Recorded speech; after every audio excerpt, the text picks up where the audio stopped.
So, ladies, hello. Welcome to our today's program. I hope you're doing fine. Thank you for joining me.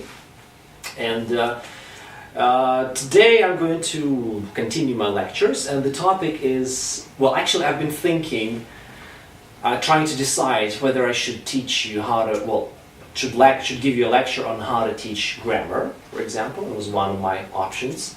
And the second one was, the one that I actually went for, is how I teach English. And, anyway, my thoughts on that.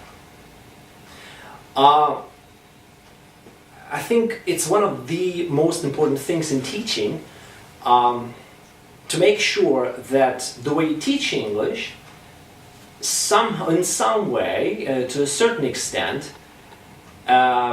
resembles the way you learned it.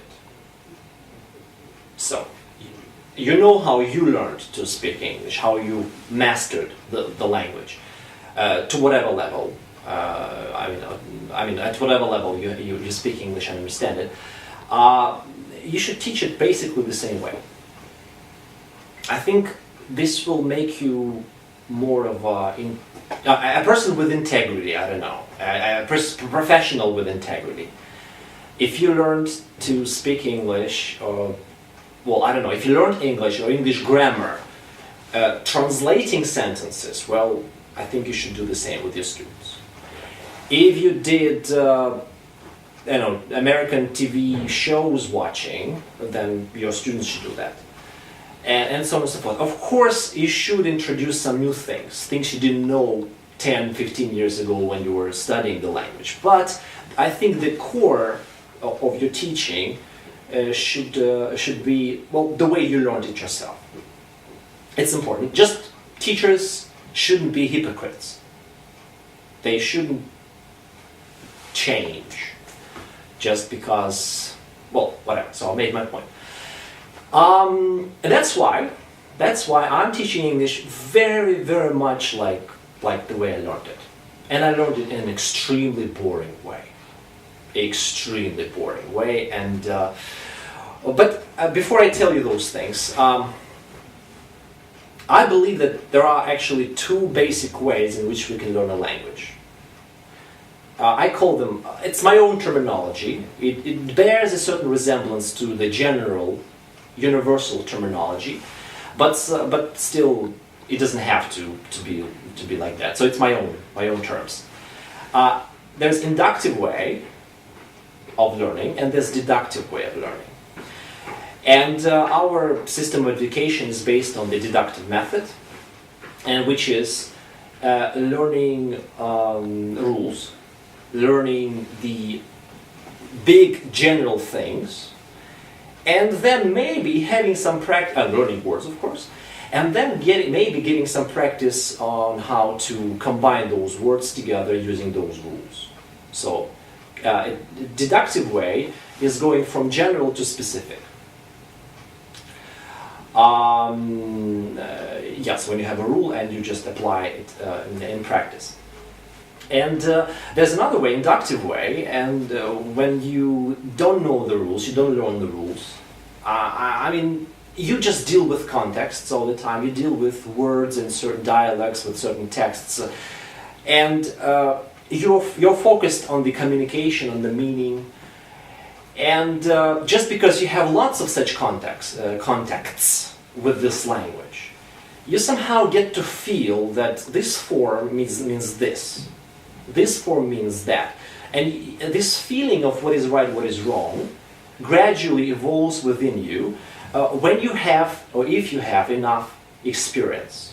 When you just have lots of speaking practice, have lots of listening practice. And without knowing the rules, you learn to speak more or less correct English. Well, not everyone is capable of this approach, but those who are, they are super successful, they are super effective in their process of learning, really, because in this way, in this case, you're learning the language in a very natural, native speaker-like way. This is the way we learned to speak Russian. We were not taught rules, we were we were immersed in the Russian-speaking context, and we just somehow we imitate it. So by the way, the imitation is the foundation of this approach. So you should observe, try to figure out the meaning, remember, and imitate. And say, sometime later, sometime down the road, you understand, I know that when I say usually, when I want to say usually, I say I play. But if I want to say that it's now in progress and everything, it's I'm playing. But nobody taught you that. And actually, I use both ways. So I learned English using both ways. So I had teachers who taught me grammar. I did some exercises and everything. But just because I loved English so much, I had contact with radio, BBC, books, and native speakers and everything. So like I told you, yeah, I was very much like a baby in an English-speaking environment, learning to speak this language, loving it.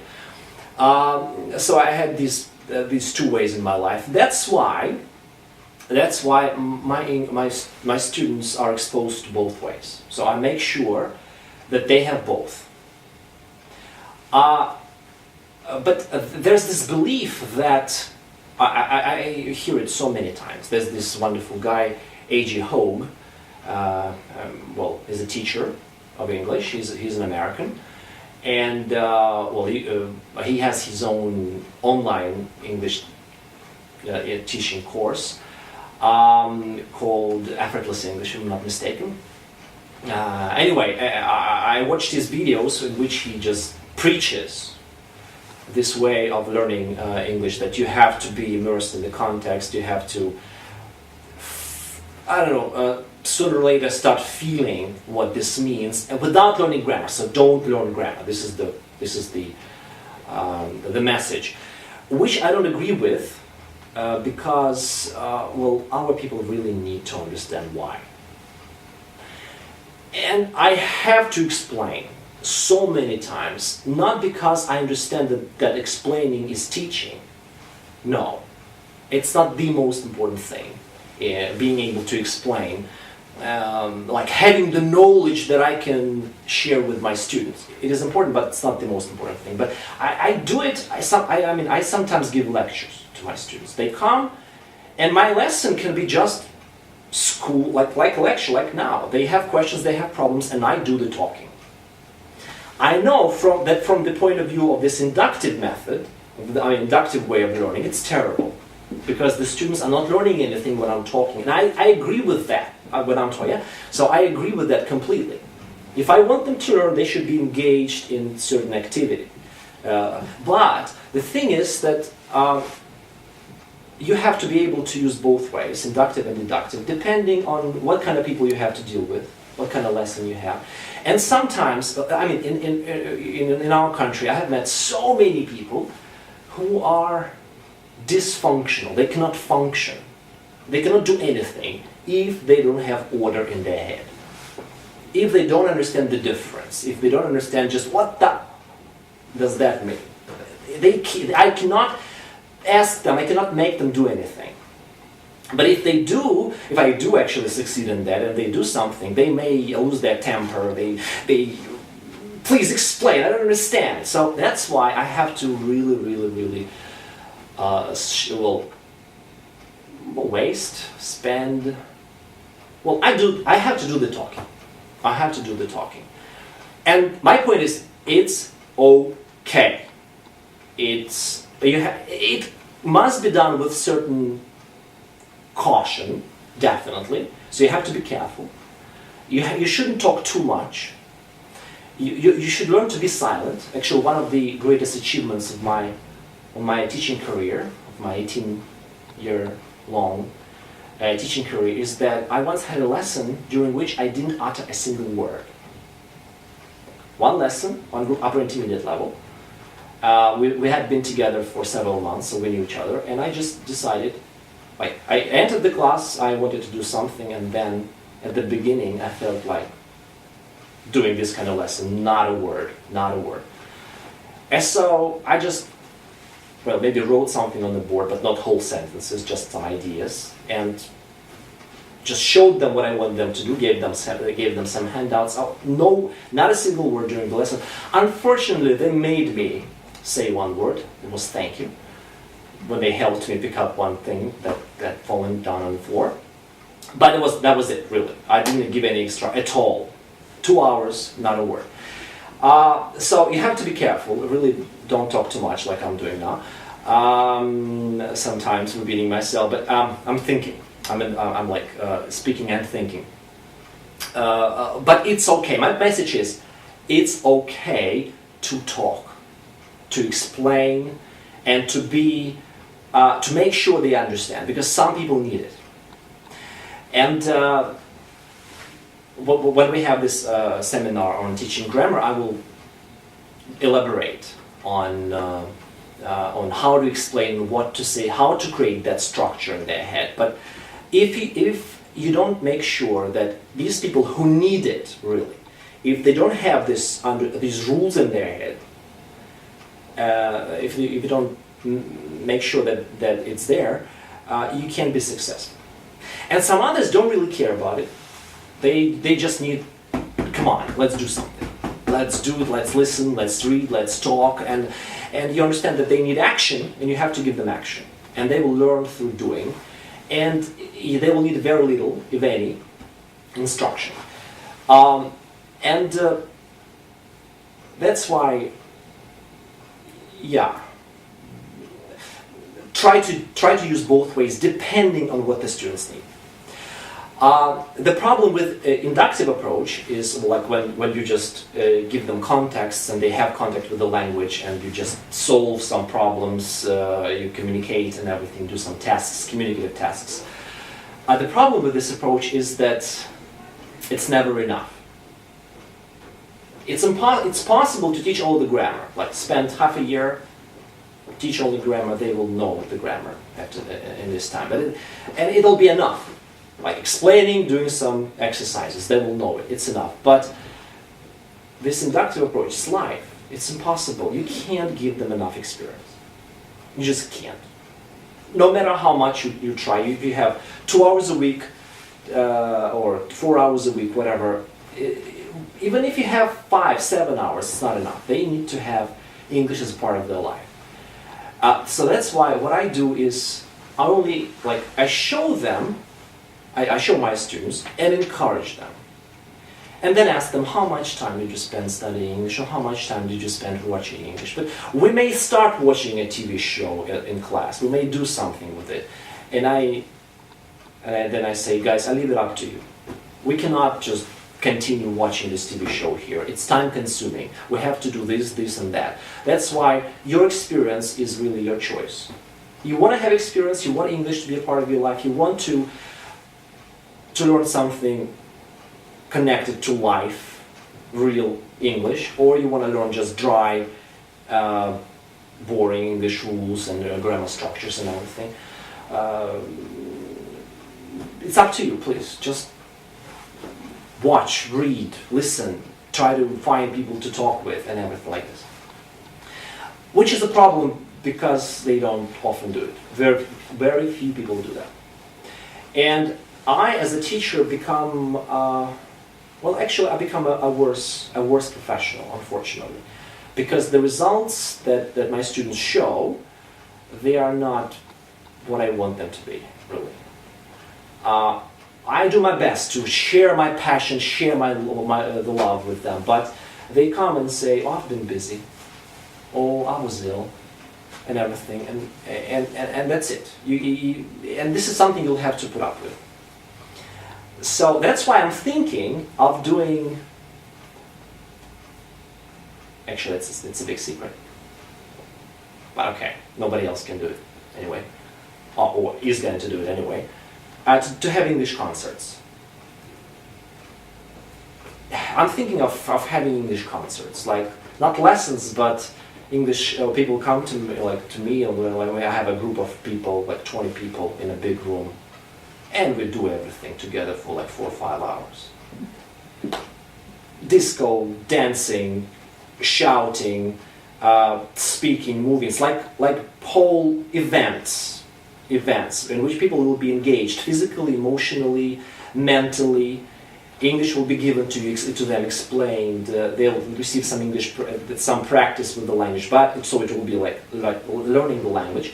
But at the same time, they'll be involved, like their emotions, their everything. They'll be in there. I want to have something like this: total or full contact. I don't know, total immersion. And but on a regular basis, because I have done it in my life, like as a project. Took 10 people, took them out of the city for 2 days on our health resort somewhere in the Kharkov Oblast. And like 2 days, no Russian, teaching English, or for them studying English all day long. Grammar, vocabulary, singing, grammar, vocabulary, watching, break, speaking, club, whatever, things like this. So I have done it, but it was just a project, 2-day project. It was successful, really went well, no problems, and it was great. But they needed a couple of times a week. Couple of times a week they come and they live English. It will bring me closer to the ideal, and the ideal is something that I'm always striving for. Really, ideal is something that motivates me. But if I don't, so I have to. So they should come to me, like they say, like it's their job. But they should receive here at the class something that they cannot give themselves at home. And when I leave it up to them, I can be guaranteed to fail because, well, they're not going to do it. Or they will only do it only once. So they're not going to make English a part of their life. And I'm thinking of ways to do that. Maybe having a group that comes to me every day or whatever. So it's a problem. For me, it's a problem. I understand that English as experience is important, but they are not going to do it on their own. Anyway, terrible. But that's why I have heavily invested in the deductive approach. I have developed my own ways of explaining English grammar.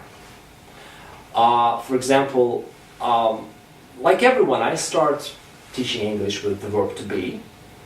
But my topic, the first topic that I teach, well, depending on the level of the group, I mean, if they are false elementaries, I mean, they can speak a little bit, then I can do this topic with them. If they're just pure beginners, I'm not going to do this topic with them. But the first topic, most of the time, is called dubinushka. This is my own way of explaining things. It's dubinushka because it's do and be, action and state. I am in Kharkov, I live in Kharkov. So, like I said, I teach present simple, past simple together. I play, he plays, they played. It's one topic. What else? When I'm teaching irregular verbs, I teach conditional to, present perfect, and passive. All together, I mean, at the same time. And because I believe that they can,